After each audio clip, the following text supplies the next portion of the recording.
Hello বন্ধুরা, এই যে গাছটা দেখতে পাচ্ছেন এটা হচ্ছে আমার মালয় আপেল, অর্থাৎ একটা জামরুলের রেয়ার কোয়ালিটির এটা হচ্ছে জামরুলের একটা রেয়ার ভ্যারাইটি।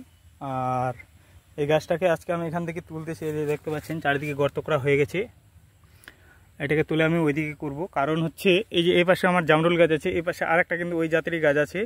আর গাছগুলো আমি দেখতেছি এই পাশের যে গাছগুলো আছে এগুলো কিন্তু পুরো ঝোপ নিয়ে নিচ্ছে, অনেকটা জায়গা নিয়ে নিচ্ছে। আর যেহেতু আমি এগুলো 6 ফিটের মধ্যে লাগিয়েছিলাম, সেই কারণে এই গাছগুলো যখন একটু বড় হবে তখন কিন্তু এর ডাল ওই গাছে যাবে, ওর ডাল ওই গাছে যাবে। সেই কারণে আমি একটু গাছগুলোকে একটু মানে দূরে দূরে লাগানোর জন্য এই গাছটাকে আমি এখান থেকে তুলছি। তার জন্য দেখেন তারপরে পুরো প্রসেস আমার এখানে কমপ্লিট। আর গাছটাকে এখন আমি প্রায় 10 ফিট দূরে লাগাবো এই গাছটা থেকে। এই যে এখানে আরেকটা গাছ আছে, হ্যাঁ, এই গাছটা থেকে ওই যে ওই গর্তটা দেখতে পাচ্ছেন ওইখানে আমি ওই গাছটাকে বসাবো প্রায় 10 ফিট।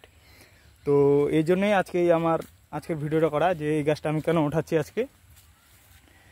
গাছটা ওঠার এটাই হচ্ছে মূল কারণ জায়গাটা এখানে শর্ট হয়ে গেছে, সেই কারণে আমি এখান থেকে গাছটা তুলে ওখানে নিয়ে যাচ্ছি।